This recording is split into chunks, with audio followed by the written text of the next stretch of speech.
Welcome, Impactful Parents. It's time for the Impactful Parenting Podcast, where I give you parenting tips and resources to make you a more impactful parent to your school-age child.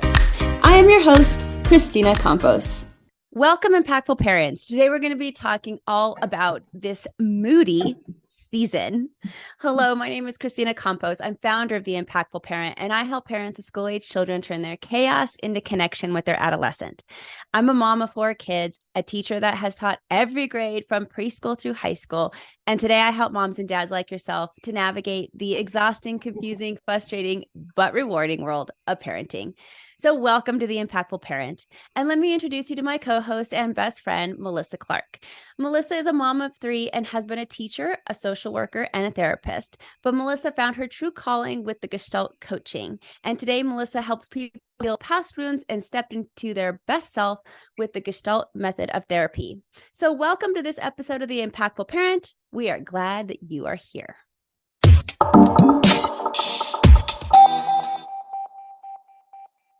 All right, everybody, today we're going to be talking about Moody season. What do I mean? This is when everybody is in a mood. Melissa, are you in a mood today? Oh, completely. Yes. Yes. How about you? Oh my goodness. I'm the hustle, the bustle, I don't have enough time for everything that's happening. And it's always around this time of year. I feel like it starts hitting in the middle of November, maybe even a little bit before that. And it just lasts through the holidays, right? And it's not my imagination. I can't be. So I want to talk a little bit about the moody season, because not only are we feeling really moody as parents, but our kids are feeling moody too, which just makes us more moody. So we're like stuck in this cycle of everybody on each other's nerves, everybody just button heads, everybody just cranky. Like cranky is pretty much the great word to express my household.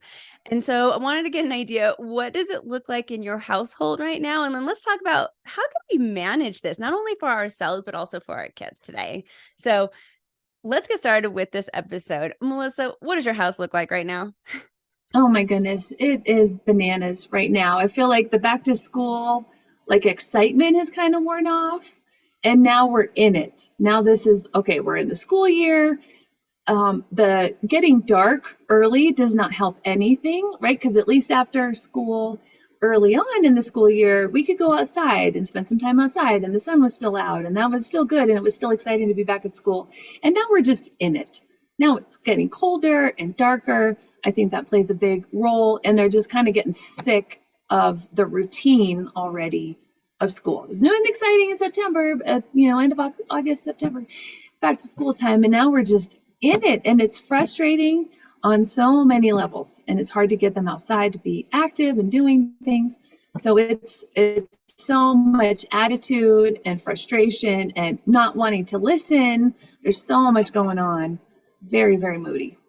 Yes, it is very moody. And I'm going to touch on when you talk about it's getting dark, it's getting cold, because we're going to talk about a real thing that, I don't know, psychologists say is called SAD, which we're going to get to that in a minute. But before we get to that, it's true that right now the suicide rates go up all across the board, from teenagers to adults. You got the stresses of the holidays and the pressures that I know, even as parents, as a mom right now, I'm already shaking my head going, okay, yes, I celebrate Christmas. So, but I got to put up the Christmas tree, and I got to, do I have the finances to make everybody's holiday so special and wonderful? And I want that for my kids.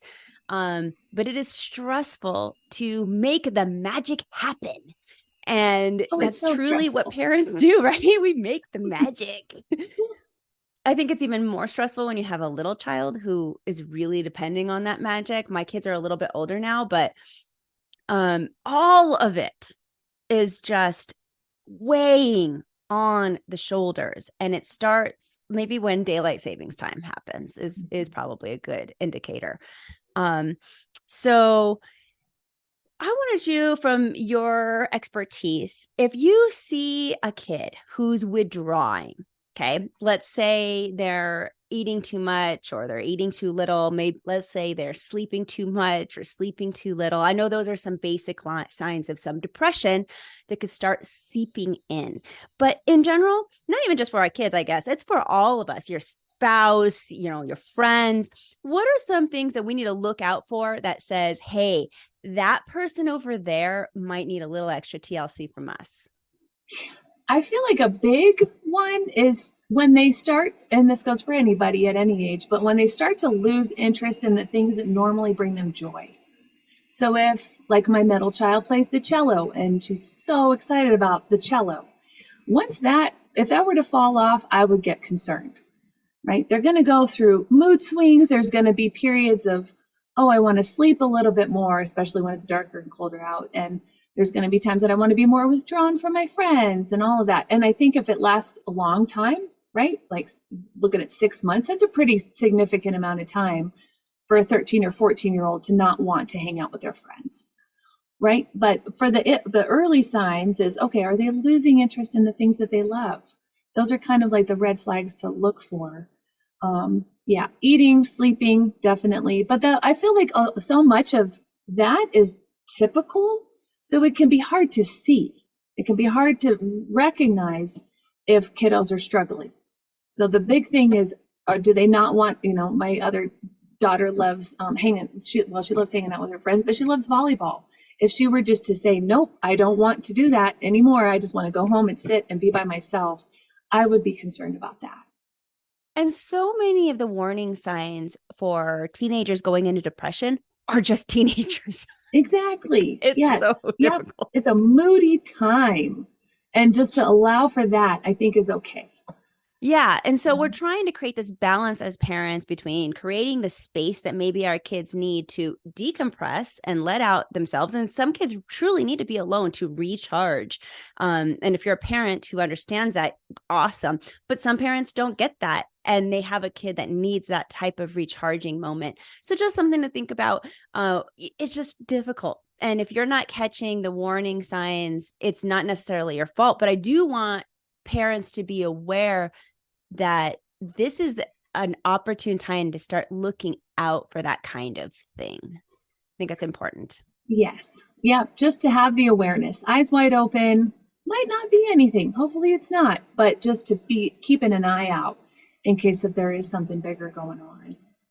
Yeah. Now let's talk about SAD. This is a real thing. It's Seasonal Affective Disorder. And today we're going to be doing it more from a child's lens, so we can try to catch that kind of stuff before it gets into a bad depression. But basically, this is a type of depression that manifests itself during certain seasons, with the most common form being winter depression, which is what we're hitting right now. It's a mood disorder characterized by reoccurring episodes of depression, and it happens the same time every year. Usually here in the fall, the winter, and then maybe getting better in the spring or the summer. And I'll say right now, it can affect anyone. Okay. And you as a parent probably feel a lot of this too. It's actually, a statistic is that it's estimated that about 5% of the population does experience SAD. And it's a higher prevalence among women and younger individuals than any other population. So this really affects us as moms, and it really affects our teenagers. So I want to talk a little bit about SAD. Melissa, just asking personally, do you experience SAD, or does anybody in your family? Maybe not at like the clinical definition of it, but I can definitely feel a difference between going from the summertime where everything is light and green and we have long days and a lot more energy. I know that personally I have a whole lot more energy in the summer than I do in the winter. I can just feel it. And I think that there's a piece of it that I like to at least hold as my truth, is that I like to be able to, like, I can see that I'm connected with that cycle of there's going to be times in the year where I have more energy, and there's going to be times in the year where I don't, and it's okay to allow myself to rest, which is not easy for a lot of moms when we're just like, it's still go time, right? There's still school, still chores, all of the things, that it's hard to allow for that. But I can definitely see that happening for myself and for my kids. this time of year, it gets dark here in Colorado at 5 o'clock right now, and we're just tired. And it can look like depression sometimes. And I think if there's like an edge that you can go over where it actually does start sinking into that, which is that's the scary part, right? But for me personally and for my kiddos, I feel like that there is like a quieting that happens this time of year, of where it just gets calmer, quieter, moodier for sure. I love that you said quieting. There is that. I had never really could put it in those kind of words before, but there is that. There's a quieting. And you're right. In Colorado, and I know in several other states, it's getting dark so early, and it definitely affects us. I just yesterday had to go out with my son for a meeting that he had at a high school at 6 p.m. and it felt like 10, and both of us were like dragging our feet. We did not want to go, and it was simply due that it's dark and cold outside. That's it. And we felt that way. And so it's a real thing. So let's talk about some of the warning signs or things that you might see if your child is exhibiting SAD. The first one is a persistent sadness. So this is going to be that feeling of sadness, hopelessness, irritability, but keep in mind that it's going to last for several weeks or months, okay, if they truly have the SAD disorder. Another warning sign would be low energy levels. So in kids, this can look like they're going to feel tired, they're going to feel fatigued, and they're even going to feel that way after they've had a good night's rest. And that would be the differentiator between, is my child staying up too late, or do they might have SAD? A third warning sign would be the social withdrawal that happens, where they just are less interested in social activities. They want to be in isolation. Maybe they have difficulty connecting with other family members or even their friends, which they typically would. And Melissa mentioned all these, so it was awesome. Another warning sign would be a decline in academic performance. And this simply happens because of all the other things. They're just not feeling motivated to study, to do their work. There's a decline in the concentration that they're able to do, and even their working memory. So all of this affects their overall academic performance. Two more warning signs are, the first one is changes in appetite. And we kind of talked about this before, where we have a loss of appetite or an increase of appetite. And either one of those is not a true warning sign on its own, right? But when it's coupled with any of these other warning signs, that's when maybe the appetite thing should kind of trigger a little red flag in your brain. And the last warning sign that I'm aware of is sleep disturbances, where SAD can disrupt a child's sleep pattern, which then causes them to have insomnia or even excessive sleepiness. There we go. Sleepiness. And so those are the things that you want to be looking for. I'm going to pause for a minute here. And now that I've said a lot of these warning signs, I want to get Melissa's comment on either personally or professionally, anything you want to add to this? I think that's a pretty exhaustive list. Yeah, just things to keep an eye out for. And it doesn't mean that there's necessarily a crisis happening, right? If your kid's appetite changes or if their sleep pattern changes. But these are just warning signs to keep an eye out for, and maybe even to be having the conversation with them about this. Hey, I've noticed, right, that this is going on. But I think that's a pretty good list. Yeah. Well, let's talk a little bit now about like, okay, I think that my kid has this, or maybe even myself. What can I do to help it? Because that's really why we're here. We're listening to this episode because we want solutions. And one of those solutions that you could literally do is light therapy. Now, Melissa, when I read about light therapy, this involves, actually getting artificial light or mimicking sunlight through different ways and exposing kids to this. It kind of sounds a little woohoo to me. I'm not going to lie. So I'd like your take on, do you think light therapy would work? And I don't even know. I'll be honest with you. I don't know where I would even go and get light therapy other than maybe taking the bull by the horns and going to my own Home Depot and figuring out how to, I don't know, cast light on myself, which all seems a little funny and ridiculous. But when you're sad, for real, You're willing to try anything. So do you think it would work? Do you have any experience with this? I don't have any experience with it, but I do.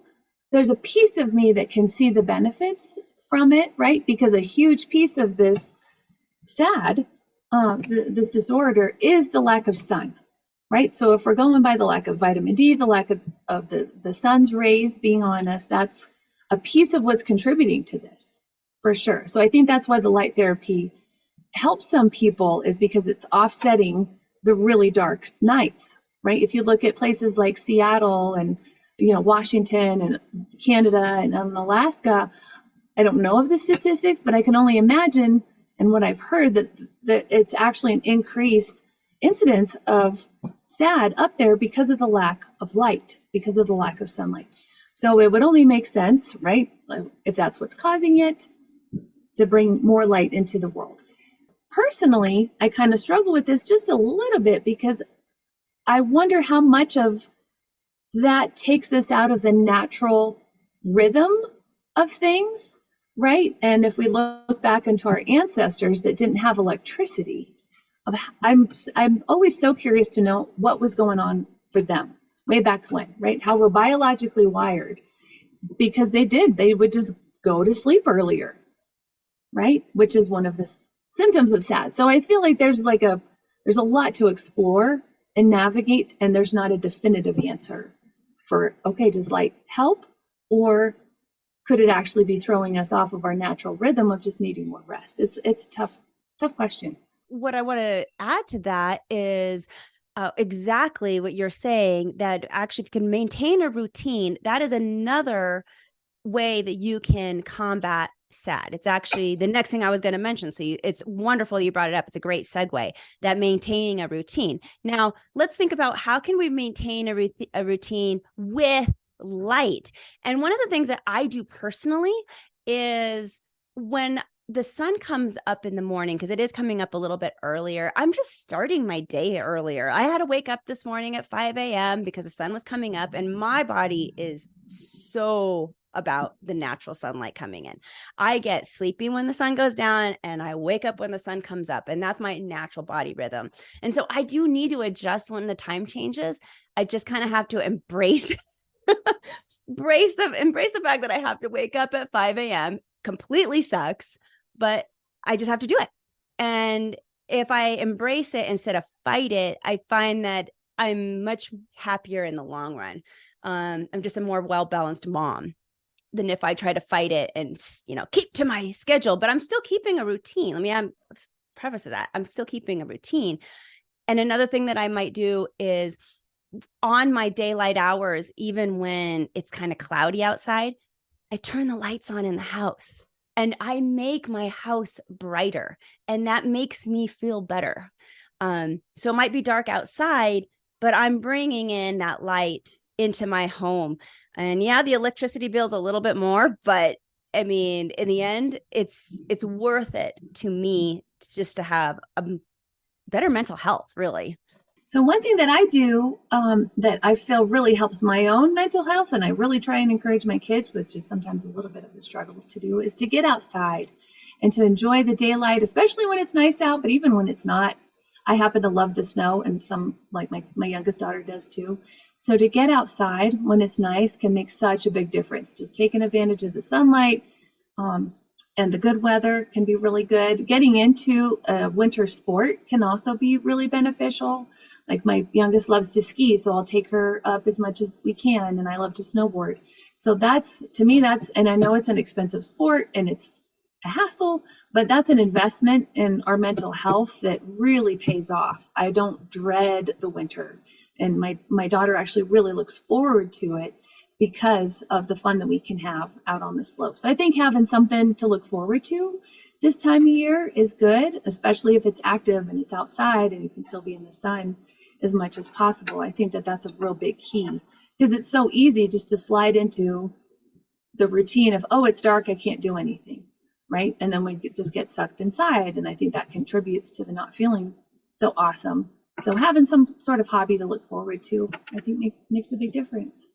Another thing that makes a difference in my household is how we eat, because how, especially this time of year, there's so much cookies, right? We're baking all the time, and you got Thanksgiving and the holiday season, and it's just packed. I mean, we gather around food, and a lot of times that food isn't always very healthy. A lot of pies. I mean, it's tasty, and I'm really excited about it coming up, but it doesn't necessarily make me feel like I want to get up and exercise because I'm full and I feel heavy. And this is where we kind of gain weight a lot of times, right? And when you're gaining weight, the last thing you want to do is get up and be active. It's dark, it's cold. We want to sit and snuggle and hot chocolate and pie and, wrap yourself in a blanket and just be happy that way. But then that gets too much, and then we get unmotivated, and then we can't get up and actually get active. So I think if we're really intentional about, hey, not only seizing those really good, beautiful day, sunny moments when they come, but also being very intentional about what we're consuming and what our kids are consuming this time of year, all of that plays into our mood and our energy levels. And I think we just don't think about it. We're thinking about baking cookies because that's what we should be thinking about. but at what point do we, as parents, have to say, all right, maybe I should, throw the rest of these cookies away. We should have some cucumbers or something. I don't know. Yeah, donate them to the neighbors or something. Yeah. Yes, that's great. let's give them to our neighbors. That's a fantastic idea. Holiday cheer. There you go. But it's really difficult to manage this. And honestly, there's not a lot of other ways that you combat it besides the light therapy, watching your diet, really being intentional about being active, and seeking professional help, which is always an option. There isn't a ton of things that you can do to really combat the seasonal affective disorder, or SAD. And I just want parents to realize that it's a real thing. I know you're feeling it. Your kids are feeling it too. And to have it at top of mind so that we can be a lot more flexible, not only with them, maybe be more patient, but really intentional about watching them, making sure they don't fall too deep, and really being intentional about those activities. And we're going to have to help them, because if nobody's going to help them, they hardly sometimes don't help themselves. So if we don't help them through it, then who's going to, right? And yeah, exactly. I do feel like that there's a lot that can be done to prevent sinking into that, right? Like all of the things that we've talked about: eating good, getting good sleep, being active. I feel like if you're actually doing all of those things, the chances of it happening probably reduce. I don't have the scientific evidence behind that, but I feel like just overall, right? If you're getting out and you're still doing stuff that you love, if you can find the excitement and can either go on a holiday breeze or going ice skating or really enjoying this time of year while also letting yourself rest, because I feel like that's nature is wanting us to do that. Finding that balance, I think that there are things that can be done to prevent from sinking into that really deep depression that nobody wants to be in. And once you're there, it's hard to get out of. And one of the things I think parents can be aware of is the electronics that their child, and even ourselves, okay, I say kids, but yeah, us too, and I'm guilty of it, looking at electronics before we go to bed. Making sure that those actually turn off and get put to the side 1 hour at minimum before you want your child to fall asleep. That's the notorious thing that like just about everybody does to ruin their sleep. And so just to be aware of that, the blue light, I know you can wear blue light glasses. Your kids are going to tell me, oh, I got the blue light blockers on my phone settings or whatever. Yeah, that helps. It's not the answer. They really need to turn off the electronic so that they can get into more of that rhythm. And just to do that same thing every night, whatever they do to go to sleep at night or for yourself, you got to do it every night. It literally has to be routine, whether it's I'm going to take a shower, and then I'm going to do, whatever, a makeup routine. Like maybe I'm going to do a facial, or maybe I'm just going to rest for whatever. But you have to do the same thing every single night to help you get into that rhythm. And that's really hard for a lot of people to do. To do the same thing every single day. It sounds boring. It's not very stimulating. But honestly, that's the point. Like, you're supposed to be bored. That's why you're going to fall asleep. You don't want to be stimulated. So to keep that in mind as you're going through this, and reach out if you find that your child or even yourself is going to go into a depression. You see these warning signs. There was the culmination of a few different things that you see happening. That lack of sleep, that not eating well, that withdrawal, that moodiness, anything you see that combination, don't be afraid to seek help. Go to a healthcare professional. You can even start with your family physician and see, what they think about it. They might be able to lead you to a good therapist or somebody else who might be able to help. Depending on what your issue could be, they'll be able to diagnose that, get the help that you need, because you deserve it. You deserve it as parents. Your kids, your family deserves it, to feel healthy, to feel good, especially this time of year that can be really, really stressful. So I just want to encourage the audience to do that. Yeah, I think that the piece about reach out for help if you're really concerned, having getting some insight on that. But then a piece of it is just being a human. There's so much of this that's just being like, it's just a quieter time, and our society is not built for this. For people still have jobs, they still keep rolling, right? Amazon keeps going. Like, there's nothing that slows down in our society that actually allows for this rest period. And I think that's where it's like nature versus society. That's my honest opinion. That's why it's actually kind of hard for me to talk about this. It's contradictory, where we're telling, make everything magic and beautiful, and you can do it. Keep working hard and all that. And yet it's the rhythm, the season of rest, and we don't allow ourselves to go there. Yep. And so I think as moms, with Christmas. Yeah. And I think as moms, we need to stop putting so much pressure on ourselves and really be intentional about our rest. Yeah. Whether it's, I need to rest this amount of time because we're not resting enough, or I'm resting so much because I'm getting into a depression, I need to get active. But all of it is about being intentional about the kind of rest that we receive. And then I hope through people listening, they're going to also say, hey, if I'm feeling this way, I need to watch this in my kids. And maybe my kids are feeling the same thing, because school doesn't stop.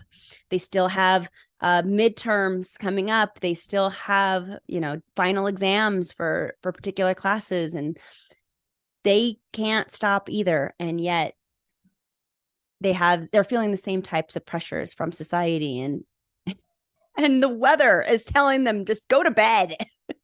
So I feel like we just need to say go it out loud. Book and yeah, we do. We just have to say it out loud. No one's talking about it. Like, this is how we feel right now. We are being pulled in two different directions, and we have to figure out how to create balance so that we don't go crazy. Yes. Yep. And beat ourselves up for not feeling like we're doing enough, which is so easy for moms to do. Right? Oh, we're not doing enough, especially with all of the events coming up in the next month or two. It's, we want to do everything. We want to show up for everybody. We want to be there and have all of the gifts and do everything right. But having some grace for ourselves and just recognizing, hey, maybe it's okay if we don't do all of the things. It's okay to rest. It's okay to have some self-care right now and not burn out, because that's not fun either. Absolutely, 100%. And so let's watch each other as, we go through this season. Watch each other, watch your friends, watch your family members. And as a collaborative, I truly believe we are better. And we need that right now in this season. And so maybe I challenge you today to find somebody who you can talk to this about with, and keep each other accountable for making sure everybody gets enough rest, but it's not too much, that we're not going to go into depression, that we're getting enough light in our life, that we're seizing those good days and we're getting outside, we're staying active, but more importantly, that we're just not putting so much pressure on ourselves, that it's okay, we can rest, and that's all right. Yeah, and that's okay. Self-care. Thank you for joining us today. Remember that this episode is just a small part of what the Impactful Parent offers. Also available are online courses, parent support groups, coaching services, and the Impactful Parent app. Find out more by going to theimpactfulparent.com. And to find out more about Melissa's services, go to fireandrainscoaching.com. Become a more impactful parent by downloading the Impactful Parent app. The Impactful Parent app is free, so you can carry help, tips, and parenting resources right in your pocket. So discover new techniques to make your parenting more effective and get parenting resources that will make your life easier. Download the app today. You got nothing to lose since it's a free download. So go to theimpactfulparent.com or your phone's app store and search Impactful Parent and discover how you can step up your parenting game and become a more impactful parent. But until next time, you got this, parents. We're just here to help. Thank you for listening today. Remember to subscribe and share this podcast with a friend. And don't forget, the Impactful Parenting Podcast is an extension of the Impactful Parent community. Go to the Impactful Parent website and download the free Impactful Parent app so you don't miss a parenting tip that can help you and your family. Thanks for listening today. So go to theimpactfulparent.com and see you next episode.